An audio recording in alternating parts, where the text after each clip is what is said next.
수없이 지나다니며 한 번쯤 마주쳤을지 모릅니다. 여러분은 그곳에 대해 얼마나 알고 계신가요? 90년에 가까운 세월 동안 한자리를 지켜왔습니다. 1935년에 지어진 경성의 대표 문화예술 공간, 조선 최고의 무용수 최승희의 공연이 바로 그곳에서 열렸습니다. 일제강점기 말엔 애국 청년들의 폭탄 의거가 있었고 대한민국의 초대 대통령이 선출된 곳이기도 한데요. 우리나라 근현대사와 민주주의의 뿌리를 간직한 역사의 현장. 과연 그곳은 어디일까요?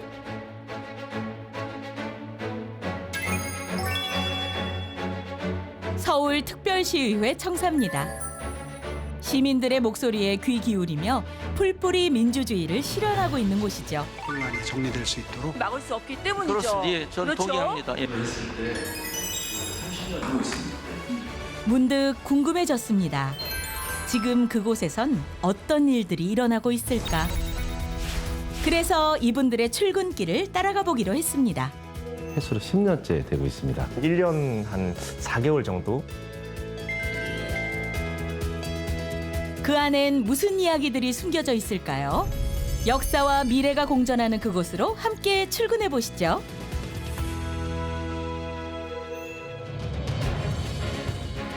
서울의 태평로를 걷다 보면 서울시청 맞은편에 오래된 건물 하나를 만날 수 있습니다. 바로 서울특별시의회 청사입니다. 우리나라는 1949년 7월 지방의회 역사가 시작됐는데요. 1956년 47명의 시의원과 역사적인 초대 의회에 출범을 알렸습니다.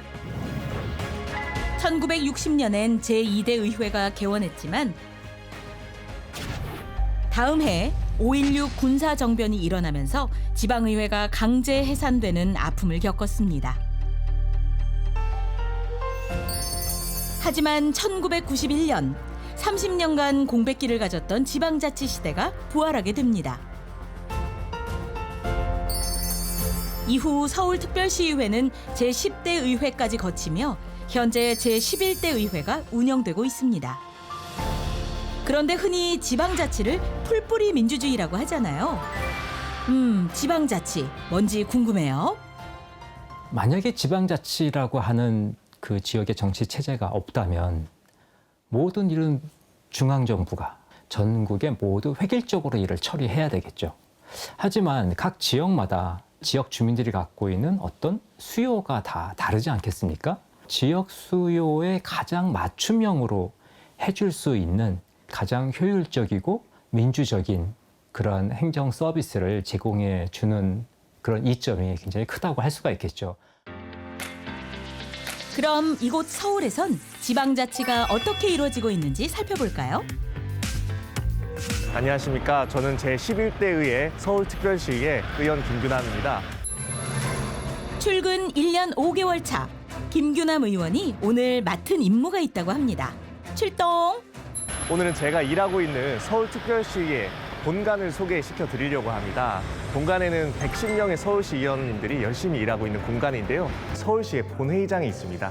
본회의장에서는 많이 TV에서 보시는 것과 같이 여러 가지 안건들을 의결하고 그리고 시민분들의 그런 목소리를 전달하는 역할을 저희 의원님들께서 하시고 계십니다. 서울 시민인 저에게도 낯선 이곳. 올해 2번의 정례회와 개의하겠습니다. 4번의 임시회. 총 140일 동안 회의가 진행된 본회의장입니다. 1년 중 3분의 1 이상 회의가 이루어지는 건데 어떤 회의들인가요? 본회의장 들어와서 제 자리에 앉았습니다. 본회의가 할 때는 이 자리에 앉아서 관련된 조례 심의를 하고 또 의결하는 역할을 합니다. 그래서 앞에 비치된 이 모니터를 통해서 찬성할 것인지 반대할 것인지도 의결을 하게 되고요. 또 여기 있는 키보드를 통해서 비밀 투표의 경우에는 반대, 기권, 찬성 이렇게 의결을 할 수 있습니다. 이 안에서 서울의 모든 정책과 예산과 그런 역사가 다 결정된다. 그렇게 보시면 될 것 같습니다. 서울시 101개 지역을 대표하는 101명의 의원과 11명의 비례대표까지 총 112명으로 구성된 서울시 의원들은 어떤 일을 할까요? 시연이 하는 일은 굉장히 광범위합니다. 서울시의 예산이라든지 이제 정책이라든지 이런 부분을 심의하고 의결하는 역할을 하고요. 입법기구의 역할을 합니다. 국회의원이 제정하는 법률과 법령 이런 큰 틀의 법이 있고 그다음에 지방자치단체에서 하는 조례라는 이제 법이 있습니다. 그래서 서울시에만 적용되는 부분들 그런 조례를 이제 입법하는 역할을 하고 있습니다. 그리고 지역의 주민분들의 이야기를 청취해서 그런 부분들이 이제 서울시와 유기적으로 협력하고 또 문제 해결해 나가는 그런 역할들, 다양한 역할들을 하고 있습니다. 네. 가난해서 대학을 다닐 수 없는 비극이 없어야 한다라는 말에 동의하십니까? 네, 문제가 되는 이 구조에 대한 근본적인 대책 방안 투표해 주시기 바랍니다. 시의 행정기관이 일은 잘하고 있나 감시도 하고 또 시민들을 위한 조례도 만든답니다. 가결되었음을 선포합니다. 앞쪽으로 가시면 의원님들이 발언하는 공간이 있습니다. 네, 발언대라고 하는데요. 발언대 아래는 이제 속기사분들이 계시는 속기대가 있고요. 이쪽에서는 이제 회의를 다 속기에서 기록하신다고 보시면 될 것 같습니다. 네, 그리고 이 부분 잘 모르실 텐데요. 그 옆쪽에 문의한 게 있습니다. 이 부분이 이제 투표, 그 무기명 투표할 때 사용이 됩니다. 여기서 투표를 해서 앞쪽으로 이제 투표함에 용지를 넣는 그런 무기명 투표가 이루어지는 공간입니다. 네, 그럼 방청석을 한번 살펴보겠습니다. 네, 뒤에 보시는 것처럼 어마어마한 규모로 방청석이 있습니다. 서울 시민 누구나 이제 방청 신청을 사전에 하시면은 그 방청을 하실 수가 있고요. 그리고 뭐 사전에 신청을 못 하셨더라도 신분증만 가지고 오시면 방청을 하실 수가 있습니다. 와, 저긴 들어가면 안 되는 공간인 줄 알았는데 그게 아니었군요. 누구나 방청할 수 있다고 하니까 저도 아이들 데리고 한번 가봐야겠어요. 그런데 본회의장에서 지켜야 할 예절이 있다고 하네요. 의회 본회의장에서 하면 안 되는 행동이 있습니다. 당연히 회의장이기 때문에 기본적인 그 에티켓이 있죠.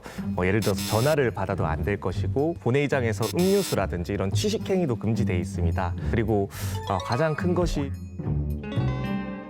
것이 본회의장에서는 를 치면 안 되는데요. 정답! 고함을 치면 안 된다! 아닌가요? 본회의장은 박수도 금지가 되어 있습니다. 박수를 치면 안 되는 이유가 그 발언에 따라서 이제 박수 소리가 길어지면 이 발언은 잘한 건가? 그렇게 느낄 수 있지 않습니까? 근데 의원님들의 모든 발언은 시민을 대표해서 하는 것이기 때문에 그 가치를 평가하는 것은 시민분들이 하시는 겁니다. 그래서 그 가치에 대한 평가를 할 수 있기 때문에 박수를 금지하고 있습니다.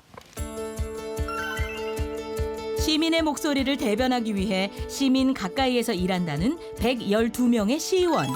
현장에서 직접 지역의 현안들을 점검하고 해결해 나가고 있습니다. 특히 제11대 의회는 역대 의회보다 20, 30대 젊은 의원들이 많이 늘었다고 합니다. 김규남 의원이 그중에서도 막내라고 하네요. 만으로 하면 29, 생일이 지난 29이고요. 예. 동갑 의원님이 계십니다. 박강산 의원님과 이소라 의원님, 비례대표 의원님 두 분이 계십니다. 예. 막내 3인방이라고 네, 불리우죠. 예. 네, 우리 막내 의원님, 왜 의원이 되신 건가요? 저는 19살 때부터 회사 생활을 시작했습니다. 2016년에 구의역 스크린도어 사건도 있었고 2018년에 고 김용근님 사건이 있었는데 저는 대기업, 공기업에 다니면서 고졸인데도 좋은 환경에서 근무를 사실상 했었습니다. 근데 나와 같은 친구들과 후배들은 결코 좋지 않은 환경에서 근무를 하고 있구나라고 생각해서 2017년부터 그런 시민단체에서도 활동을 하고 여러 가지 활동을 했었습니다. 결국 시작은 작은 그런 고민들에서 시작이 됐던 것 같습니다. 주위의 작은 부조리부터 바로잡고 싶었답니다. 시민들의 작은 고민도 귀담아 들으며 대한민국의 의정 역사를 써내려가고 있는 이곳. 그런데 여러분, 이 사실 알고 계셨나요? 서울특별시의회 청사에 우리가 잘 몰랐던 역사의 흔적이 남겨져 있습니다. 때는 1935년으로 거슬러 올라갑니다. 지금의 태평로인 경성부 태평통에는 조선총독부와 경성부 청사 그리고 고종의 후궁이었던 순원 황귀비를 기리는 사당 덕안궁이 있었는데요. 그 덕안궁 자리에 근대식 건물이 문을 열었습니다. 경성부의 부와 백성이란 뜻의 민을 따 이름 지어진 부민관.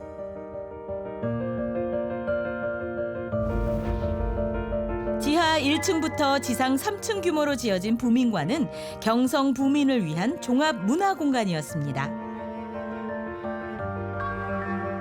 야, 1,800석 규모의 대강당과 중강당에 소강당은 물론 조명과 냉난방 시설 등 당시로선 최신식의 대규모 공연장이었습니다.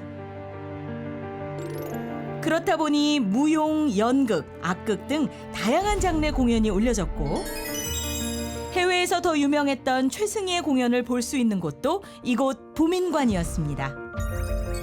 그 이름처럼 경성의 랜드마크로 자리 잡았죠. 그런데 시간이 흐르면서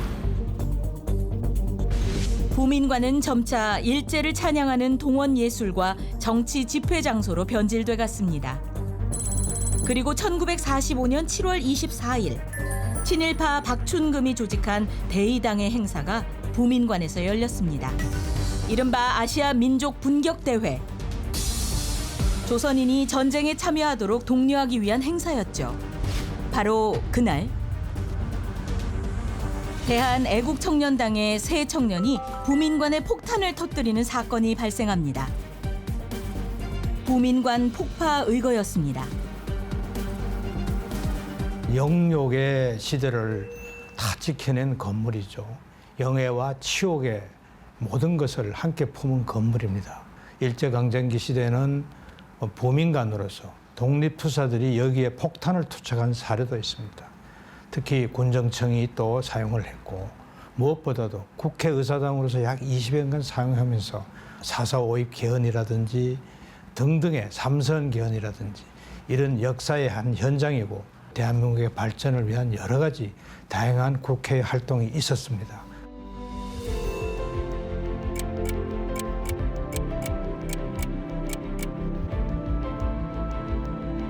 새로운 역사의 시작과 함께 부민관도 새 임무를 맡는데요. 잠시 미군의 공간이 됐다가 1950년 4월부터는 국립극장이 됩니다. 그런데 2달 만에 6.25 전쟁이 일어나고 대한민국은 다시 혼란의 시기를 맞게 되죠.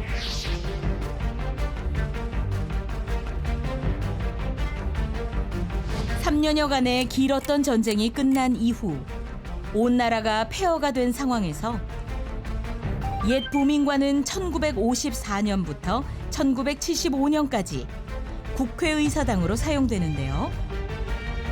이승만 대통령의 영구 집권을 위한 제2차 개헌도 이곳에서 일어납니다.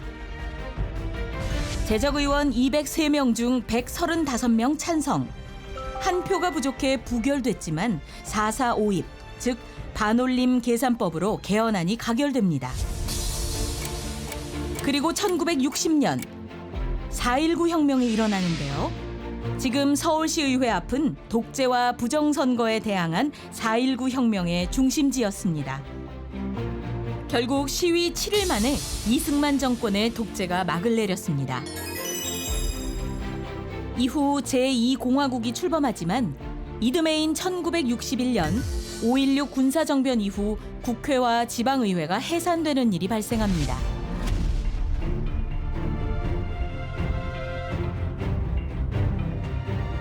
국회 대신 국가재건 최고회의라는 통치기구가 설립되며 국회는 약 2년 동안 열리지 못하는 아픔을 겪어야 했는데요. 1966년엔 밀수 사건 때문에 국회가 시끄러웠습니다. 한국비료공업이 사카린을 건설자재로 가장해 밀수입한 사카린 밀수 사건. 당시 기업과 정권의 부정부패, 정경유착에 크게 분노한 김두한 의원. 국무위원들을 소환해 밀수 사건에 대한 질의를 이어가던 중 국무위원들에게 인분을 투척하는 사건이 발생합니다. 이 국회 오물 투척 사건으로 국회는 그야말로 아수라장. 국회 의정 역사에 강렬한 인상을 남겼던 충격적인 사건이었죠. 1975년 여의도에 새로운 국회의사당이 세워지며 옛 부민관은 서울시민회관으로서 시민의 품으로 돌아오게 됩니다.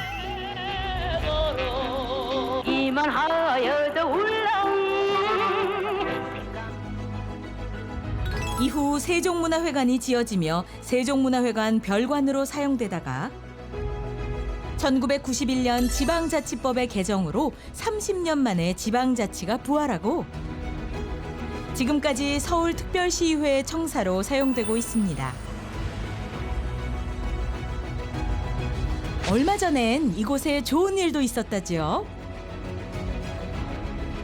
짜잔!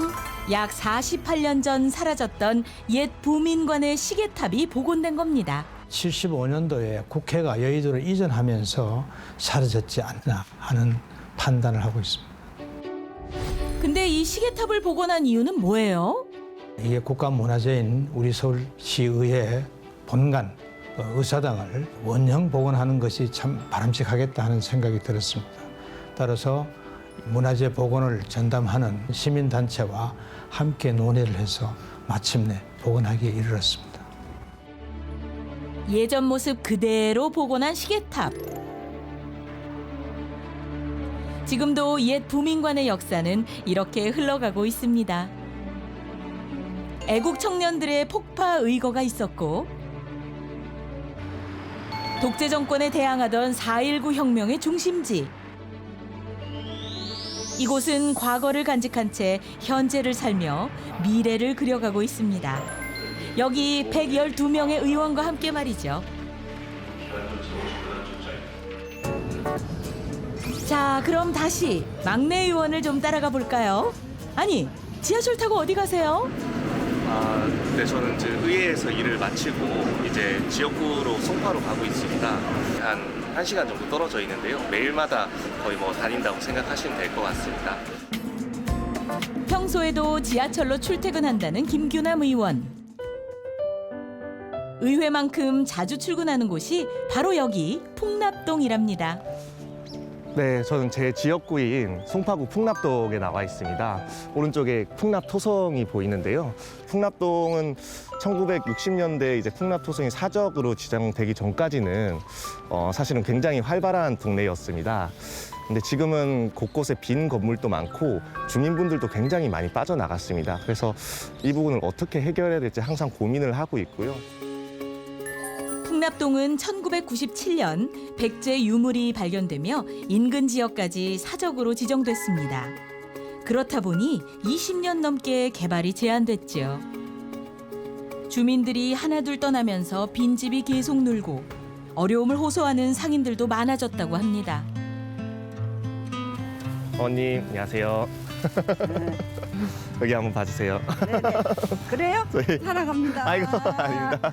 아니, 지난번에 물 그거는 잘 그쪽이 됐나요? 보도블록 그거는? 네, 조금 아스팔트를 조금 예. 깔아주세요. 그래서 물 개이는 데는 좀 덜 개이더라고요. 아, 그나마 거기가 좀 그냥 낫고. 물이 많이 개서 댕기기가 비 오면 돌아댕겼걸랑요. 예. 지금은 그냥 댕겨요. 아, 그나마 좀 괜찮네요. 예. 또 저희가 네. 자주자주 인사 드릴 테니까 필요한 거 있으면 네. 말씀 주십시오. 네. 주민들의 불편을 직접 보고 듣는 것이 최고의 공부라죠. 안녕하세요. 오늘도 공부 열심히 하는 김규남 의원.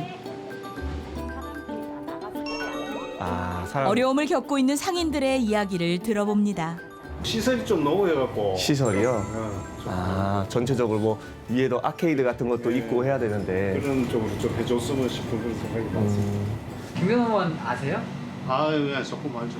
어떻게 그렇게 아는 게 아니고 여기 지나다니면서 인사하러 들어오고 아, 그래갖고 아는 거지 뭐 특별히 아는 그런 건 없어요. 한 달에 한두 번. 아무래도 얘기하는 거하고 좀 이렇게 뭐 들을 수 있는 것도 있고 얘기할 수도 있는 것도 있으니까 좋겠죠. 서로가 좋은 거죠. 지역마다 현안이 다르고 주민들의 고충도 다양할 수밖에 없는 현실. 지방의회는 어떤 역할을 해야 할까요? 지역 주민들이 갖고 있는 아주 그 불편한 점, 우리가 보통 이제 민원이라고 부르잖아요. 그럼 민원이 생겼을 때 가서 얘기할 때가 생겼다는 거죠. 주민들이 관심을 많이 갖게 한다는 것은 사실 그 지역 내에서 지역 정치가 중앙 정치하고 좀 독립적으로 활발하게 일어나고 그 후보자들이 중앙 정치의 얘기를 하는 게 아니라 지역의 얘기를 정말 허심탄회하게 하고 경쟁하는 구도를 만들어 준다면 저는 지방의회가 지금보다는 훨씬 더 그 의미를 찾아갈 수 있지 않을까. 앞으로도 지역 주민들과의 소통이 중요할 것 같은데요. 원론적으로는 제가 생각할 때는 지금 제11대 의회 막내 김규남 의원이 하고 싶은 일이 있답니다. 꼭 선출직을 하려고 생각했던 것도 아니고 정치를 하려고 생각했던 것도 아닌데 바꾸고 싶은 그런 것들이 있어서 아마 시작을 하게 된 것 같습니다. 그래서 많이 부족하지만 아직도 공부를 하고 있고요. 시의원이 하는 일은 굉장히 많습니다. 그래서 열심히 아직도 부족하지만 알아가면서 하고 있습니다. 제11대 서울특별시의회는 젊고 역동적이라고 합니다.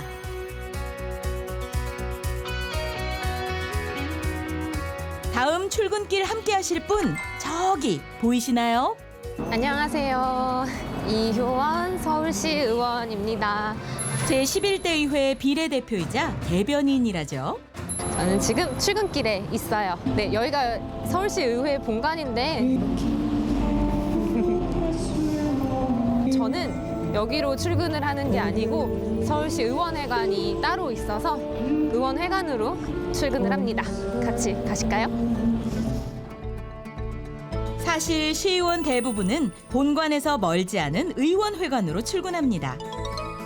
서울특별시의회 별관인데요.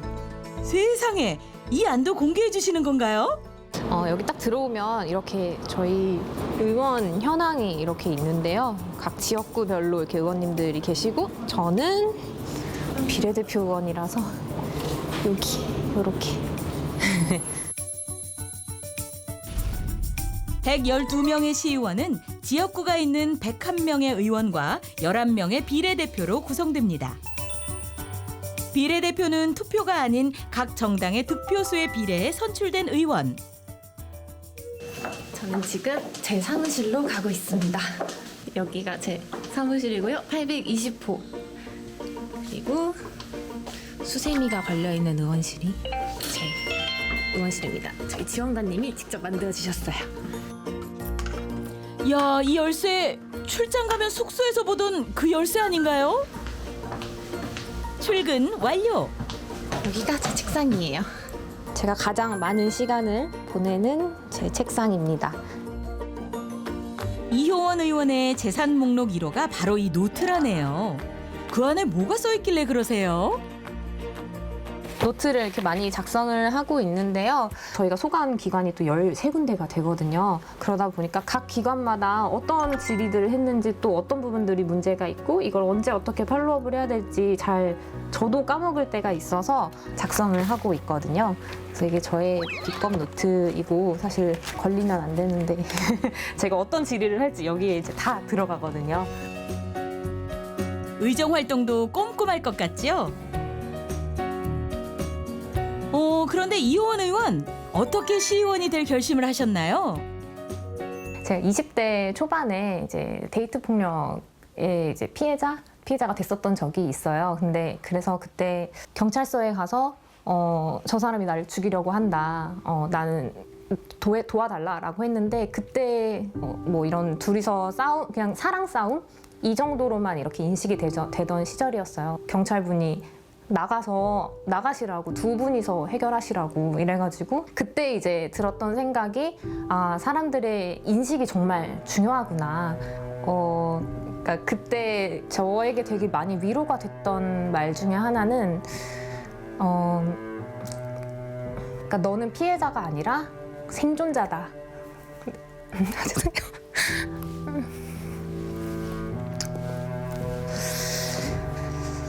정말 많은 위로가 되더라고요.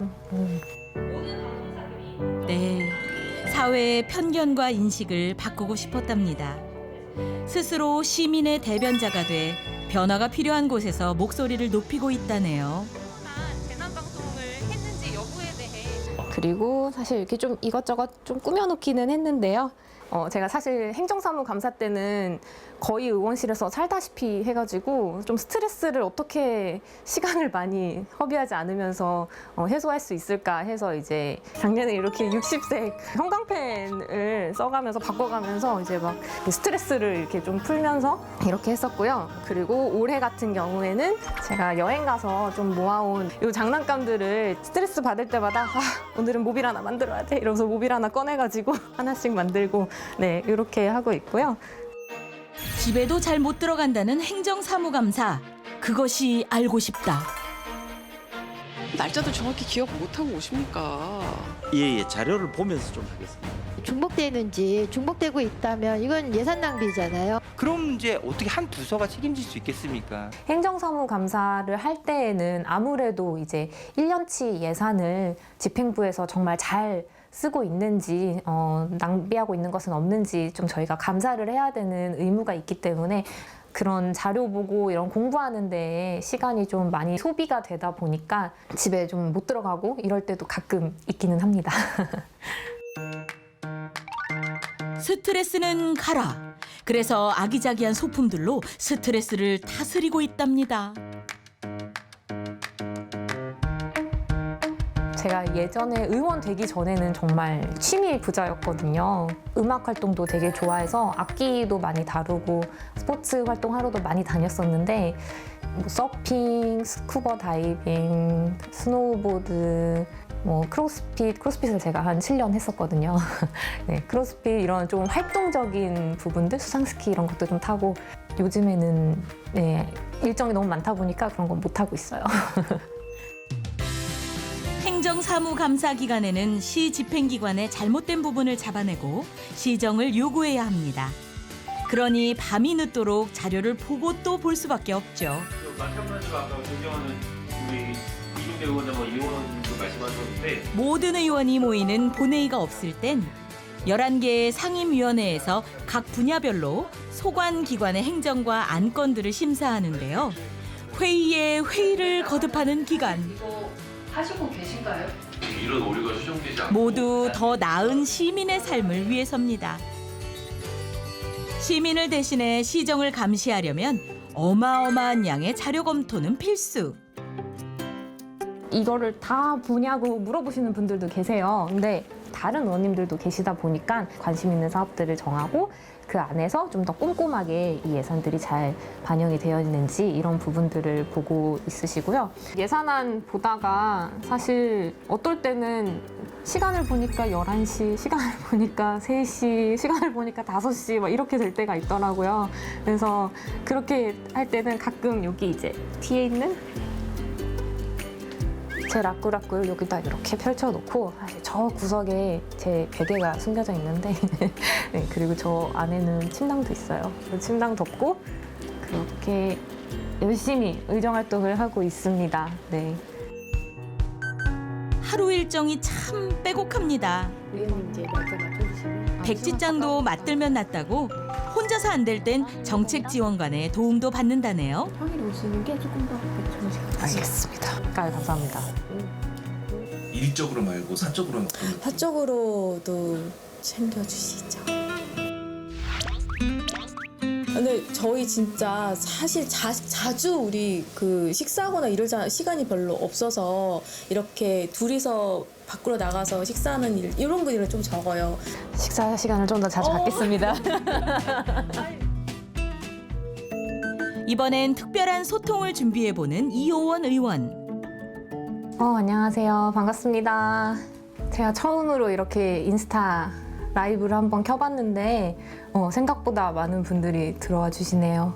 서울시에서 저희 시민들이 접하기 힘든 내용들 소식 주시면 좋을 것 같아요. 관광 관련해서 정말 좋은 프로그램들이 많거든요. 그런 것들 제가 이렇게 할 때마다 이거 꼭 가서 보셔야 돼요. 이렇게 한 번씩 알려드리는 방송을 키도록 하겠습니다. 요즘은 SNS를 통한 시민들과의 소통이 필수. 이호원 의원에겐 또 다른 이유도 있다고 하죠. 지역구가 없다 보니까 이렇게 소통을 하기가 사실 좀 쉽지는 않은 것 같아요. 각 지역이 있으면 이제 각 해당 지역 관련된 이런 현안들이라던가 민원들이 이제 그 의원님들께 집중이 돼서 이렇게 들어오는데 저한테는 아시는 분들만 또 이렇게 아름아름 뭐 민원이라던가 이런 부분들이 이제 전달되는 게 있어서 그런 게 들어올 때는 저도 최선을 다해서 다 해서 해결을 해 주시는데 사실 비례대표가 있는지도 모르시는 분들이 또 계시다 보니까 좀 한계가 있는 것 같아요. 의회 출근 1년 5개월 차.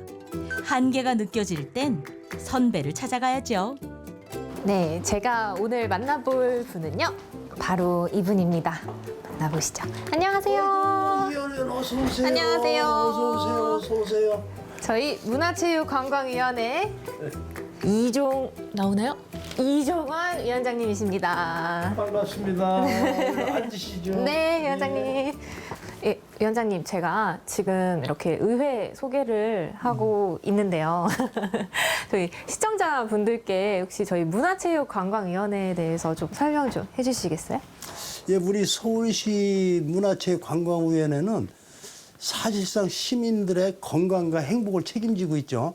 사실 미래의 그 먹거리는 바로 문화, 체육, 관광 분야라고 이렇게 생각이 들잖아요. 그래서 이제는 공해 없이 먹거리를 창출하는데 경제적인 활성화를 위해서도 우리 문화, 체육, 관광이 책임져야 되지 않냐 이런 생각이 들고요. 또 우리 이현 의원님이 거기에 대해서는 아주 적극적으로 다 잘 하시니까 뭐 커다란 문제점이 없지 않나 이런 생각이 듭니다. 감사합니다. 아유, 이런 후배라면 예쁘다 예뻐. 앞으로 어떤 의원이 되고 싶으신가요? 사람의 마음을 움직일 수 있는 정치인이 되고 싶거든요. 보통 요즘 이제 양극화, 정치 양극화, 뭐 부의 양극화, 양극화가 상당히 심한데 그러다 보니까 이제 대화를 하기보다는 단절을 택하는 게 요즘 사회가 조금 안타깝지만 가는 방향인 것 같아요. 근데 그럴 때일수록 좀 마음을 움직일 수 있고 서로 대화를 만들어 갈 수 있고 그런 정치인이 되고 싶다는 게 저의 포부입니다. 대한민국의 사회와 문화, 경제의 중심지 서울. 해결해야 할 현안도 참 많은 곳이죠. 서울특별시의회는 1991년 부활한 이후 역사와 미래가 공존하는 공간에서 32년째 시민들과 호흡하며 서울시 곳곳의 다양한 문제들을 스스로 해결해 왔는데요. 자, 이번엔 마지막 주인공의 출근길입니다. 어떤 분일까요? 안녕하십니까. 저는 우리 아이들이 참 좋은 환경에서 공부할 수 있도록 하고 선생님들은 긍지와 보람을 갖고 아이들을 가르칠 수 있도록 하는 서울시의회 교육위원회에서 활동하고 있습니다. 제9대에서 10대 그리고 11대까지 3선 의원이자 제11대 의회 부의장을 맡고 있는 우형찬 의원. 시의원이 된 계기가 궁금하네요. 2014년부터 시의원을 했습니다. 이제 10년, 횟수로 10년째 되고 있습니다. 한 16년 정도 PD 생활을 하다가 정말 우연찮게 2009년 연말에 해고를 당했습니다. 많은 분들이 해고를 당했고 해고된 와중에서 이제 2010년부터 관심 있던 분을 선거를 돕게 됐고 기회가 왔죠. 정치에 실제 현장 정치에 접할 수 있는 기회가 오게 됐고 출마와 함께 지역 주민들께 정말 감사드리게도 곧장 당선이 됐습니다. 오늘 출근은 의회가 아니라 학교 앞. 오늘은 우리 아이들이 안전하게 학교를 다닐 수 있도록 안전한 통학로를 어떻게 하면 확보할 수 있을까? 학부모님들이 참 많은 이야기를 하고 싶답니다. 그 이야기를 듣기 위해서 오늘 장수초등학교에 왔습니다. 안녕하세요. 잘생긴 남자 우리 영탁입니다. 너무 잘생겼어요. 네, 저희 학교가 지금 보시다시피 교문이 너무 낮아서 네. 외부인 출입이 특히나 이제 보안관 선생님이 안 계시고 할 때는 출입이 너무 자유로워서 얼마 전에는 조금 불미스러운 일도 있어서 조금 교문이 높다고 하면 좀 심리적으로 딱 네. 위축이 돼서 안 들어올 것 같은데 네, 그래서 그런 것도 한번 좀 봐주십사 해서 당연히 무조건 해야죠. 네. 그 옆쪽도 지금 마찬가지로 네, 지금 여기도 차가 이렇게 다니면 아이들이 여기서 이렇게 건너 다니는 경우가 거의 단데, 그러니까 이런 것도 조금 조심스러운 부분이죠. 저도 아이들 키우지만 등하교 때 걱정 많이 되거든요. 아이 앞으로 쌩 지나가는 차만 봐도 가슴 쓸어내리는 게 학부모 마음이죠. 이렇게 아스팔트가 이러니까 네. 너무 많이 넘어지고 지금 도로 상태가 지금 아스팔트 깔린 게 다 뭉퉁뭉퉁하고 깨졌네요. 그래서 너무 여기가 교문 앞인데 네. 많이 넘어지고 다치는 경우가 특히 아스팔트라서 한 번 넘어지면 많이 다치거든요. 여기까지 또 같이 아, 네. 하겠습니다. 수억대가 들어가지는 않을 것 같으니까 여기도 해야죠. 네. 아이들 안전이 제일 네. 중요하니까. 학부모와 교사들이 교통안전 지도를 하지만 끊임없이 발생하는 어린이 교통사고. 특히 어린이 교통사고는 아이들 하교 시간에 많이 발생한다고 하니 안전한 통학 환경을 만드는 게 중요할 것 같습니다. 학교 환경이 집만큼은 아니더라도 정말 편하게 즐겁게 다닐 수 있는 그런 학교 환경이 되었으면 좋겠다라는 것이 우리 학부모님들의 가장 큰 바람이고요. 제가 어떻게 하기보다는 직접 교육 현장에서 필요로 하는 목소리를 듣고 예산을 세우든 정책에 반영하든 그런 노력을 하고 있습니다. 그래서 자주 다닙니다. 우형찬 의원은 11개 상임위원회 중 교육위원회에서 활동 중인데요. 교육 현장의 여러 문제들을 파악하고 교육 예산안 심의와 필요한 정책을 만드는 것이 교육위원회의 역할이라고 합니다. 교장 선생님과 선생님, 현장 선생님의 판단입니까? 아니면 역시 행정사무감사를 통해 내년에는 더 나은 교육 현장이 만들어지도록 회의를 이어가는 기간. 모두 시민의 삶을 위해서입니다. 서울시 의회는 우리 서울 시민의 삶에 100% 연관되는 아주 핵심적인 역할을 하는 곳입니다. 서울시 예산과 교육청 예산을 심의하고 그다음에 서울시 정책과 교육청 정책을 평가하고 대안을 제시하는 곳입니다. 굉장히 중요한 역할을 하죠. 버스 요금, 지하철 요금, 상수도 요금 인상에 관한 부분도 우리 서울시 의회에서 하고 있습니다. 다음으로 찾은 곳은 서울의 한 공원. 아, 그런데 여기 비행기 소음 한번 크죠? 안녕하십니까. 여기는 서서울 호수공원입니다. 1959년 김포 정수장이었던 곳인데요. 2009년 10월에 서서울 호수공원으로 바뀌었습니다. 지금 비행기가 이륙하고 있습니다. 굉장히 시끄러운데요. 이 서서울 호수공원 위로 항공기 소음이 끊임없이 발생하고 있습니다. 왜냐하면 오른쪽 저 끝으로는 김포공항 활주로가 있기 때문인데요. 우리 서서울 호수공원은 서남권의 정말 대표적인 공원입니다. 한 6만 6천 평, 굉장히 크죠? 과거에 정수장이었던 곳을 친환경 공원으로 조성한 거라고 해요. 정수장 가압장이 있던 곳을 리모델링해 아이들의 예술 공간으로 재탄생시켰습니다. 곳곳에 정수장의 흔적과 함께 도심 속 쉼터가 되고 있는 이곳. 서울에 이런 곳이 있었는지 몰랐네요. 안녕하세요. 아우 너무 시끄럽네. 예, 안녕하세요. 공원 다니면서 불편하거나 힘들거나 이거는 좀 바뀌어야 되겠다. 그런 것들은. 저 여기 서서울 호수공원에 걸어서 한번 처음으로 나들이로 와봤는데 중간중간 쉬는 곳이 너무 협소해요. 한강처럼 이렇게 앉을 수 있는 공간들이 많았으면 좋겠다. 중간중간. 네네네. 그리고 여기 버스만 돼 있어요. 네. 저희는 이렇게 지나가는 전철 라인을 가려면 저기 목동역 그쪽으로 넘어가는 이쪽에는 유입된 게 전철이 하나도 없거든요. 이렇듯 직접 주민들을 만나는 이유가 있답니다. 듣는 거 외에는 답이 없어요. 듣고 또 듣고 그럼 또 제 생각도 바뀌고 그러면서 또 조금씩 정책에 반영하기 위해서 노력하고 그래서 만나는 것이 첫 번째 정치의 시작이기 때문에 더 찾아뵙고 또 듣고 계속 해야죠. 듣는 게 일이에요. 시민들의 이야기를 잘 듣는 것이 바로 지방의회의 역할. 작은 변화도 경청에서부터 시작된다고 합니다. 원래 시의회의 역할 중에 청원이라는 게 있거든요. 이 청원이라는 건 공식적으로 법에서 보장된 주민의 민원을 해결해주는 장치예요. 하지만 시민들은 누구를 만나서 청원을 해야 되고 그 절차가 무엇이고 어떻게 되는지 잘 모르거든요. 그렇기 때문에 쉽게 토로해 줄 수 있는 장을 만들어줘야 됩니다.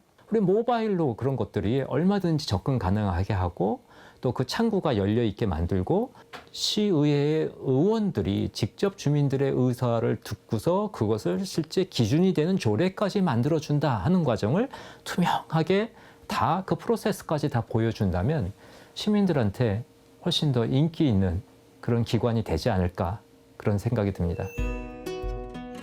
시민들은 선거를 통해 간접적으로 시정에 참여하지요. 시의원이 바로 그 참여의 통로입니다. 이 서서로수공원의 이쪽을 보시면 여름철에는 비행기가 지나갈 때마다 분수가 치솟아 오릅니다. 소음이 발생할 때마다 시원한 분수가 내뿜으면서 우리들의 감정을 힐링하고 있습니다. 비행기 소음이 심각한 상황. 꽤 시끄럽긴 하죠. 여러분이 들으시기엔 어떠신가요? 옛날에 김영배라는 국회의원이 있었어. 우리 동네 학교 앞에서 유세하다가 비행기가 지나가는 게 뭐라는 줄 알아? 저 비행기를 땅속에다 파서 집어넣을 수도 없고 시끄러워 죽겠다고. 그래갖고 옛날 그래. 요새를 묻어잖아. 비행기 지나가니까. 그래가지고 그러더라고. 공공의 이익을 위하다 보면 어떤 부분에서는 희생이 따르기 마련. 그 희생을 알아주는 것도 지방의회의 역할이겠죠. 지난 4월엔 공항 소음 대책 지역의 주민들을 위한 지원센터가 개소하기도 했습니다. 피해 주민들에게 심리 상담이나 전기요금 지원 사업도 진행하고 있는데요. 옛날 기준으로 5만 원이면 당연히 전기료는 지금 굉장히 오르고 앞으로도 더 오를 건데 물가 상승분만큼 전기료가 지금 5만 원인데 최소한 8만 원씩은 돼야 되는 부분입니다. 근데 그거를 단지 전기세 한 달에 5만 원 그걸 가지고 한다는 거는 내가 정신적으로 받는, 심적으로 받는 이런 거에 비하면 그거는 너무 작은 것 같다는 생각이 이제 평소에 많이 하고 사는 것 같아요. 지역 주민들이 모여 머리를 맞댈 수 있는 구심점이 생긴 겁니다. 주민들의 다양한 의견을 듣고 우리 지역의 문제를 함께 고쳐나가는 것이 바로 지방자치입니다. 우리 동네의 삶을 우리 손으로 바꿔나가는 것. 남이 아니라 우리 동네 사람이 우리 동네의 정치인을 보고 그들이 우리들의 삶을 바꿔나가는, 즉 우리가 삶을 바꿔나가는 게 지방자치라고 봅니다. 그래서 서울특별시의회가 어떤 일을 어떻게 진행하는지 관심을 갖고 지켜보는 것은 시민의 목. 제11대 서울특별시의회 간단히 살펴보면 이렇습니다. 의장과 부의장, 상임위원회와 특별위원회가 있고요. 상임위원회는 각 분야별로 소관기관을 감시 견제하는 11개의 상임위원회로 구성됩니다. 제321회 정례회 제3차 문화체육관광위원회를 개회하겠습니다. 상임위원회의 심사를 거친 안건들이 본회의로 올라가는 건데요. 정례회와 임시회가 진행되는 사이 수시로 열리는 상임위원회. 불필요한 예산을 지금까지 집행한 건 없는지 별로 좀 부실한 것 같아요. 정례회 때는 상임위원회에서 예산안 심의 등 행정사무감사가 진행됩니다. 내용에 대해서도 좀 모호한 면이 있어요. 수정될 수 있는 부분은 바로바로. 무엇보다 시민들의 요구에 맞는 조례를 만드는 것도 중요합니다. 제11대 서울특별시의회는 출범 1년 반 만에 같은 기간 역대 의회와 비교하면 조례의 발의 건수가 많다고 하네요. 이렇듯 지방자치는 다양한 조례를 통해 시민의 일상을 바꿔나가고 있습니다. 52일간 이어지는 2023년 마지막 정례회 기간. 제321회 서울특별시의회 정례 제4차 본회의를 개의하겠습니다. TV에서 보긴 봤는데 사실 정례회가 뭔지 궁금했거든요. 정례회는 시장과 교육감 등 시정 책임자들을 소환해 시정 질문도 진행한다고 합니다. 현장에 혼란스러운 그런 상황이 있기 때문에 서울시만의 어떤 대책, 출구 전략으로서 저희가 연구할 수 있는 걸 좀 같이 빠른 시일 내에 그 혼란이 정리될 수 있도록 재발 방지를 막을 수 없기 때문이죠. 그렇습니다. 예, 저는 그렇죠? 동의합니다. 예. 맞습니다. 상당히 예리하죠. 이게 다 시민을 대신해 잘못된 부분은 없는지 꼼꼼히 살펴야 하기 때문. 표결하겠습니다.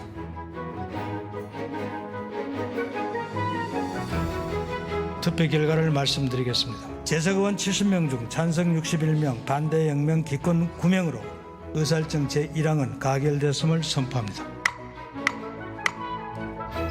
이런 과정들을 거쳐 시민을 위한 조례들이 탄생하는 거죠. 오늘 서울특별시의회 출근 어떠셨나요? 냇물이 모여 강을 이루듯 의견이 모여 법이 됩니다. 꼭 거창하지 않아도 시민의 곁에서 시민의 고민을 잘 이해하는 것. 그 작은 마음들이 모여 역사와 미래가 공존하는 그곳을 지켜갑니다. 국회 같은 경우는 국가 사무를 관장하다 보니까 조금 우리 시민들과 동떨어지게 보여지는 큰 업무들을 많이 합니다. 오히려 시의원으로서 활동을 하니까 우리 주민들이 직접적으로 피부로 와닿아야 되는 정책들. 시민의 삶에 가장 가깝게 와닿는 일들을 하고 있는데 어떻게 보면 가장 가깝기 때문에 또 잘 안 보이는 일들을 하고 있다고도. 보람찬 일은 아무래도 지역 교문을 바꾸게 됐다, 아니면은 미세먼지 없는 창으로 바뀌었다, 이렇게 이야기를 해주실 때 그럴 때가 가장 뿌듯합니다. 듣고 또 듣고 그럼 또 제 생각도 바뀌고 그러면서 또 조금씩 정책에 반영하기 위해서 노력하고 큰 변화를 이룰 수 있다는 게 굉장히 좋은 것 같습니다. 하나하나가 다 시민의 삶과 연관된 것이거든요. 많은 책임감을 느끼고 잘해야겠다 이런 생각을 또 하고 있습니다. 시민의 사랑을 받기를 원하죠. 시민들을 대변할 수 있는 의원들이 다양한 분야에서 많이 진출이 되어 있습니다. 특히 청년 의원들이 11대 의회에 많이 진출을 했습니다. 더욱더 시민들과 가까이 가서 현장 속에서 시민 곁으로 다가가고 달려가겠습니다.